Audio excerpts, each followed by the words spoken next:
All right, so we are getting started with our eighth workshop. I can't believe it. We've gone through so much content and are going to continue. I just got the Fugglers photo. They kind of look like cats. I like the Siamese one. Very cute, Oh, very cute. those are some cat ones that recently came out. I was trying to convince my daughter that she needed them, but oh no, absolutely no. You need an excuse to buy them. Yes, exactly. Yeah, those ones are cute. Probably because they're cats. I like it when they don't smile though. So what are we doing today? Here is our workshop agenda. So we're going to summarize our last meeting. We're going to talk about how to create posters, and then we'll go through a few announcements, and we're going to go through not too much today to leave some time for breakout rooms if folks have questions about any sort of upcoming deadlines that they have or getting started, just to give you all time to ask those things or give you time to work on it as well. So these are our reminder for our community norms to keep focused on a common goal, strive to understand multiple perspectives, be willing to be disturbed and change your mind, critique ideas and concepts, not people, share the space, stay engaged in the work and respect each other's time, recognize when each of us needs space for emotions, for a pause or to process, accept non-closure, and apologize and work to repair damage if a norm is violated.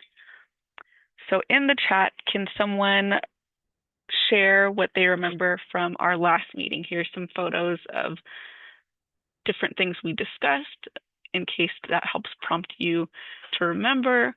But who remembers what we talked about at our seventh workshop? Feel free to put it in the chat or unmute.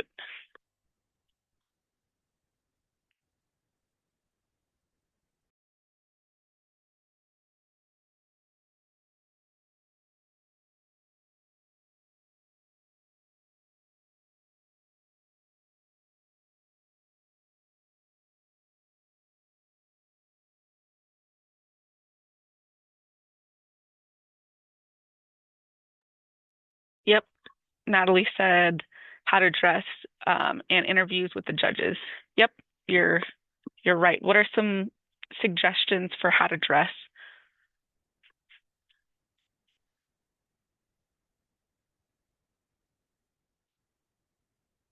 Or what were some things that you took away from the interview part?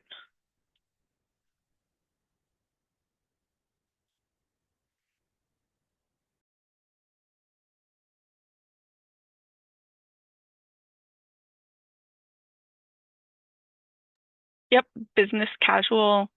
You can also indigenize it in the photos here. You see people wearing moccasins, their jewelry, ribbon shirts, even to the hair, possibly braiding it or putting it in something that's traditional to you. The point also is to represent yourself and make yourself feel confident. Yep, good eye contact, making sure that you're um, either looking them in the eyes or above the eyes if to make it seem like you're looking at them in the eyes. What are you going to say to them when so you have your outfit on, you're there, what sort of content are they going to be asking you? I guess I'm looking for a response related to this example in the bottom left corner. What sort of content should you be able to share in a short period of time?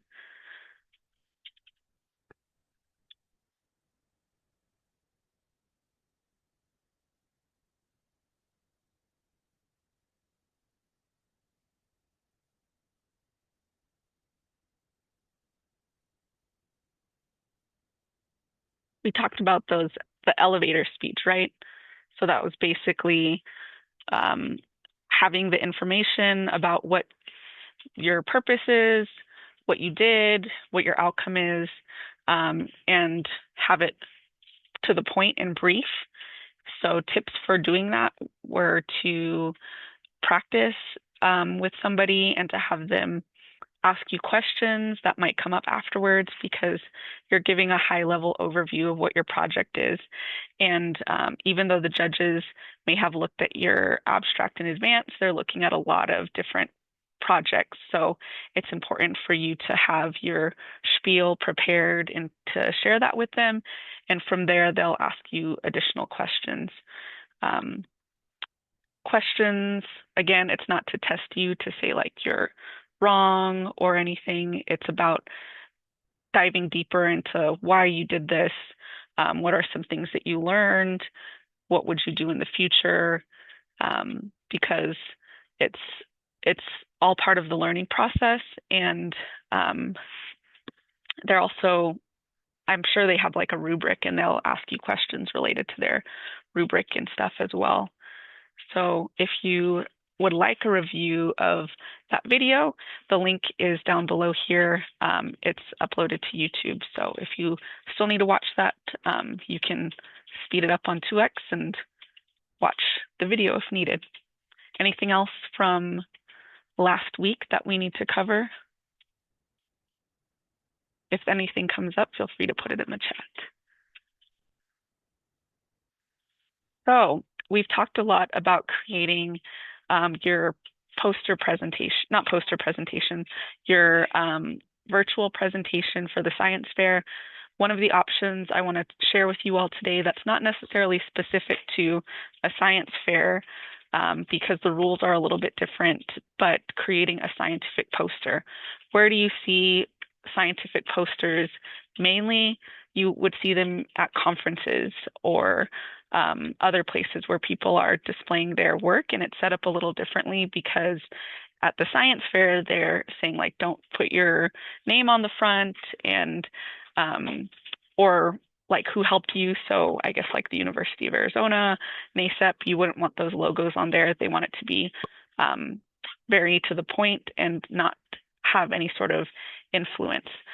So the poster template that we have that we'll share with you all has like NASEP, the College of Pharmacy, because they're the ones that print the poster for us, and some of our other organizations that help support our students. So including like the Tohono Water Resource Department, because they provided the water quality research kits, and other folks. And so that's at the bottom of the poster. We'll share this with you either in like a Google Slides version, PowerPoint, or Keynote, depending on what your preference is. But it's pretty standard, and I'll show a picture of it here, actually. So it looks like this. And when this is printed, it's huge. So this is created in PowerPoint or whatever. We have to change the dimensions, and the dimensions are changed in here already. But it is a 3-foot by 4-foot poster. And so it has like the different sponsors are here, and in there you just add things like the titles, your content, and because you'll have already done this for your presentation, it's a matter of just sort of copying and pasting and putting that content into a single slide format versus like the 15 slides that you'd have for SARSEF. And you'll have to change the font size because this is a much larger presentation because it's 3 by 4 feet. But in terms of the content, you can just copy and paste it and resize it and shift your photos and things like that.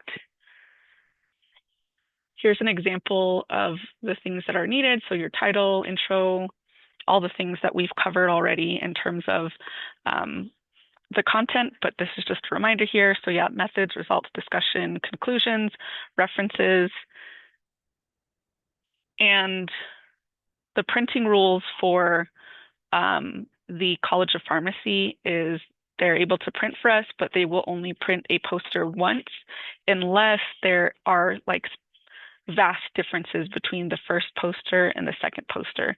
Like you added additional tests. It can't just be like, oh, I like this picture better and I want this picture to be on the poster, not the other one. There has to be like really big differences. They'll only print a poster once, and they would like at least 2 weeks before we, 2 weeks in advance to have time to print the posters. Um, let's see. I think the posters we print are 3 by 4 feet, but if you have a different conference and they require something that's different in size, then we can work with that. We just might have to like cut it. And the College of Architecture has like a big paper cutter that we've used in the past to sort of trim posters. Um, so yeah, that's sort of the time frame. Um, again, there's many different options for conferences to present at. Some examples are the American Indian Science and Engineering Society national conferences, the regional conference, or the leadership summit. I was told recently that the Fish and Wildlife group is going to be meeting in August, and I'm going to talk with them to see if they would be willing to let students present their posters at their meeting that they have, their conference that they're having, and any sort of youth-oriented events.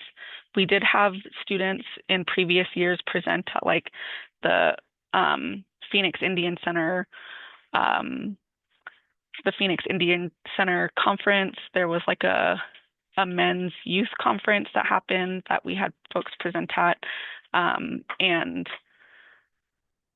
there was one for the, what was it called? The Southwest. I always forget the acronym, but SWEC here. But it was like an environmental conference. So a lot of folks are doing their projects based on water, or we have someone who's doing it on like thermo energy, a lot of things related to um, the environment and conservation. So these are the examples that I included related to that. But if there's a conference that's related to health or something else, I'm sure that we can seek out different opportunities and see where you would want to present. Um, and these are great ways to work to like network.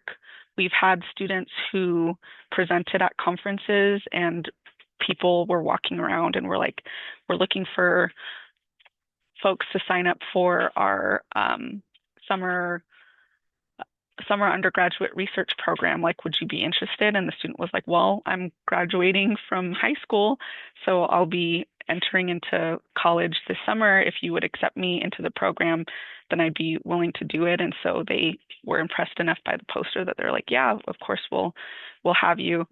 This is something you can put on your resumes as well, that you not only presented the poster at the conference, but also like creating the poster as well. And at some conferences, it's just like a peruse and learn information sort of situation. But there's also ones that are where you can win awards. So that's how I think ACES is, and also not necessarily like the regional ones, but the national one. And what is it? Not SARSEP. SACNIS, the Society for the Advancement of Chicano/Hispanics in Native Americans in Science. And if you're presenting at conferences, this is going to be more pertinent when you're in college, but they'll oftentimes say like, oh, you're going to present a poster, we'll waive the registration fee for your conference registration, or we'll even cover your travel to be able to come and present your poster. So that's great because you'll be able to be invited to an event where you can network and learn about other professional opportunities, but also travel, and the travel supported through the organization because of the work that you're doing, which is really cool. Here's some examples of posters um, here. So the student had done, this is one of the student posters that also competed in SARSEF. So I think I showed an example of their poster um, in a previous workshop. I mean, sorry, their presentation in a previous workshop. So they switched some of their content around, and maybe they didn't include as much because with SARSEF you get those 15 slides. So they really had to decide like what's important, what am I gonna highlight, and so the main things are there: the abstract, the introduction, methods, research question, data, the graphs, photos, conclusions, and references. Um, Here's another one here. This one had to do with soil. So same thing, but just laid out a little bit differently.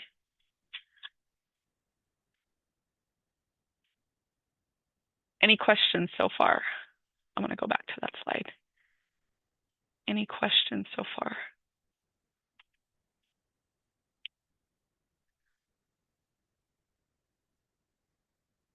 Okay. So I was asked to share this opportunity on behalf of the Native SOAR team. You all met Native SOAR during the summer when we had our 2-day conference that was in the middle of NASEP when we did the painting, the scavenger hunt, and no, I think it was only a 1-day conference. But yes, the day when we did all of that. Um, Yes, it was the 1 day American Indian. I think it was called the Well-Being Conference, if I remember correctly. yes, yes. Yes. I don't know why I was thinking it was 2 days, Yeah, I but was all like, "That's cool." yes, the 1-day conference that we had. Um, and they're great. They, as you can likely tell from our experience with them over the summer, they have a really dedicated team um, that is really great at connecting with youth and providing opportunities to mentor. So the way that their model works is they have a group of undergraduate students that are learning about mentorship opportunities, not mentorship opportunities, but mentorship skills. They're being mentored by graduate students and professionals. So the undergraduate students are being mentored by professionals and professionals and graduate students, and they're also mentoring um, high school and middle school students. So it's like a multi-level mentorship approach that's really cool. I did Native SOAR 2 years when I was in my undergrad, and I was mentored by someone who was in the College of Public Health, which was great because that's the field that I'm in right now. And they met with me and told me about different opportunities. And it was also nice to see someone who was in a field that I wanted to be in. So it was really cool. And through the classes, I learned a lot about um, how to not only be a good mentee, but a good mentor.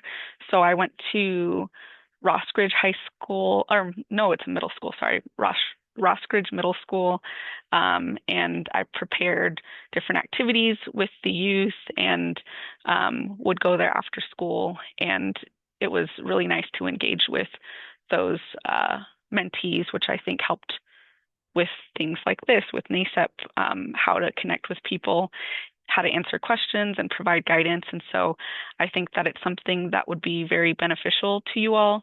They're starting they're starting mentorship starting next week, and the times and dates that they have available for you all to be mentored is Monday or Tuesday evenings. I know that we have um, our meetings on Tuesdays, so I did ask whether or not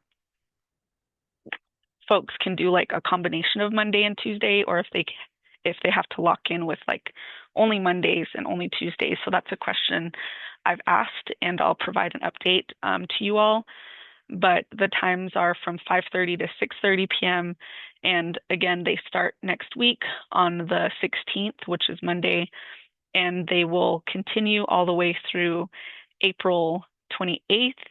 And the only week that's a non-mentorship week is the week of spring break. U of A spring break is the week the of March 9th. So if you're interested, let me put this link in the chat. Or if you want to take a picture of the QR code to be able to sign up later.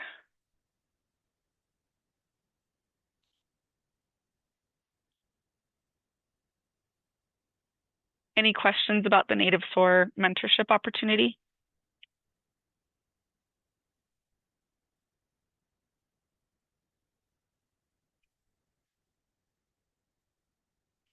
And something I think that's cool about Native SOAR mentorship is I went to one of their kickoff events last month, and Kaylee was there from the fair, so she was leaving.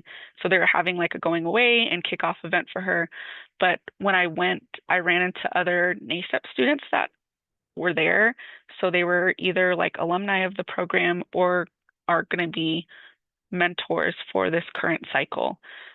So if you sign up, you could be paired with somebody who did NASEP last year or the previous year, which I think is really cool that they're wanting to give back in that way and can provide a different perspective and view of what it's like to go into college, their experience, because I can share that, but it's been some time since I've been an undergraduate student.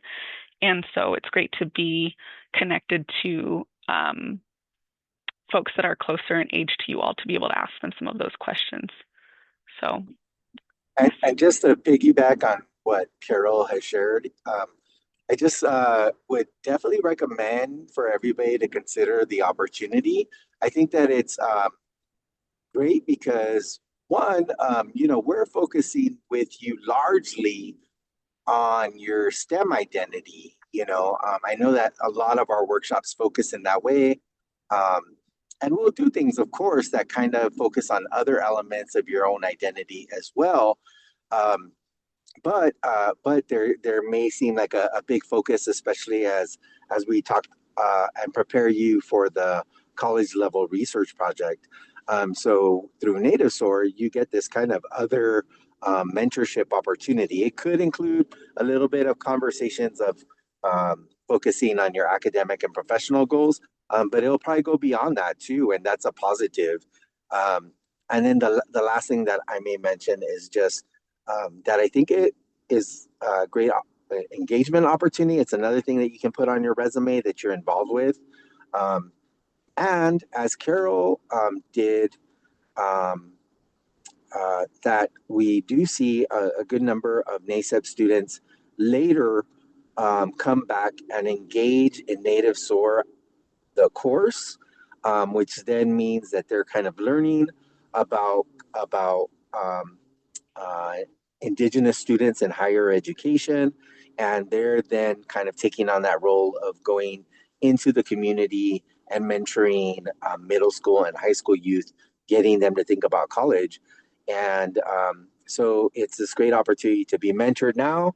And then hopefully, if you come to the University of Arizona, or if you go somewhere else, hopefully we hope that you'll take on some mentorship roles with youth or with people in your community in the future too. Yeah, thanks, Rudy. And something I forgot, and sorry that I'm putting you on the spot right now, but Raquel also works with Native SOAR. So I don't know if you have anything that you want to share about Native SOAR, Raquel, in terms of your experience as a recent mentor. And I know that you work with them too in a professional capacity. Right, right. All I got to say is that for native source, also it's also a safe place. Whether you choose to be on campus here or not. This being within those, time frame that they're given an hour, it's also a place where you get to, you get to learn a lot about the college experience also through us as undergrad student, but we're also, take into consideration that we're also, in unfamiliar territory as well. So as I would say every time we meet, I'm not perfect at this, so let's learn this together. And I've always taken that to account. And with now, in this circumstance of, giving back to, the community that once provided for me. So that's the reason why I did a whole lot of native soar. And it also, boosts me better as a person. I've learned a lot academically, professionally, and then personally as well. So I really recommend, if you guys are interested in this, it's a great learning opportunity. I'd say that it could benefit you in lots of ways. I agree, and I believe that for some students, they say that native soar is like if they go into other classes, they don't really see other native students, but in native soar, they get to build community. Um, they have a really cool video, and but they have so many videos because they do digital storytelling, which is cool. Oh, is Sophia on the call? I see her I see her video on their YouTube page right now. So I was going to ask her to share, but yeah, they have a lot of videos, and if you go to their page, there's students who are saying how this class has been impactful, what they've learned. So I'll likely find that video that I was searching for and share it in the email update that I share the video with folks. But yeah, if anyone has any questions about native soar, we're happy to get you connected with Felice and Myria, or to also answer it ourselves because we've all been connected to native soar in some way. Um, Even Rudy, because he we're connected through the same grant. So Rudy highly believes in native soar as well. All right, let's see. Any questions? Feel free to put them in the chat. So we are having some deadlines this month. The corrections for the Denver Metro Regional Science and Engineering Fair is this Friday, February 13th. The registration deadlines for the San Juan Fair and SARSEF are closing February 20th and 22nd. Our next workshop will be on, actually, this is supposed to be workshop 9, but our next workshop will be on February 24th, and we're actually going to be having folks from Native Soar join us. And then the Four Corners Regional Fair, ISEF said that it's closing on the 27th of February, and then Science for a Week for SARSEF basically kicks off on February 28th. They'll be doing their interviews on March 3rd, and then the San Juan, New Mexico Science and Engineering Fair is that following weekend. Is it weekend? Let me check. Yeah, that following weekend.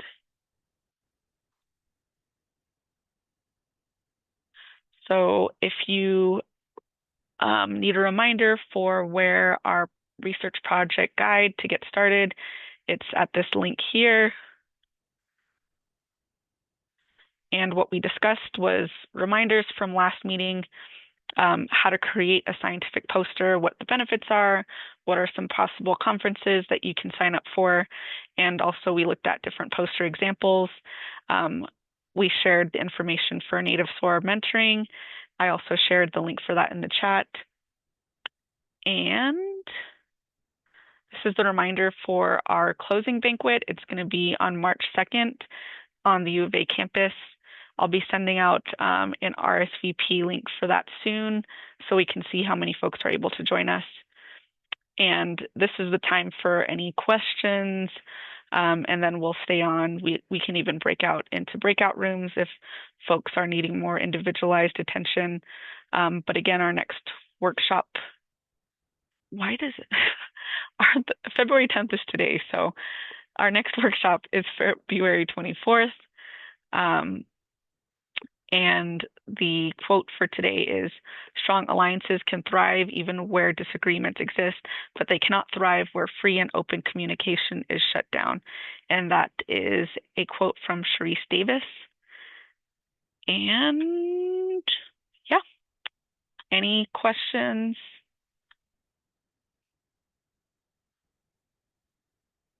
We are coming up on different deadlines, so if you're planning to enter any sort of science fair and need help, this is the time to ask. Otherwise, you may log off and have a good rest of your evening if you don't have any questions.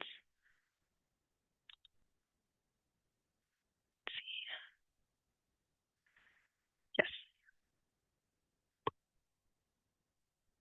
Okay. Before we go out into a breakout room, does anyone else need, if in the chat, if you can put that you would like to be placed in a breakout room, or if there's any questions that are for the group, you can ask them now and I'll answer them before we go out into the breakout room. So any sort of general questions that can be applicable to everyone, please ask now. And then we'll get the breakout room set up.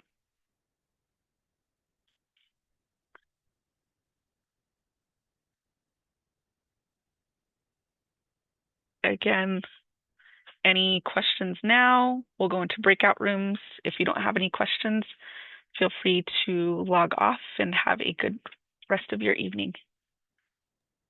Thank you, Carol. Thank you.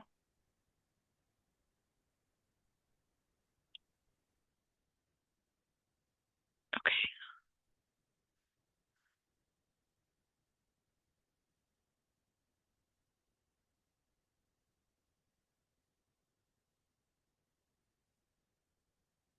Malia, I can do this survey. Are you asking me to do this survey? Yeah. Okay, I can do this survey. Thank Great. you. Yes, of course. Any other questions? Okay. So I'm gonna go, I think I'm gonna stop the recording actually.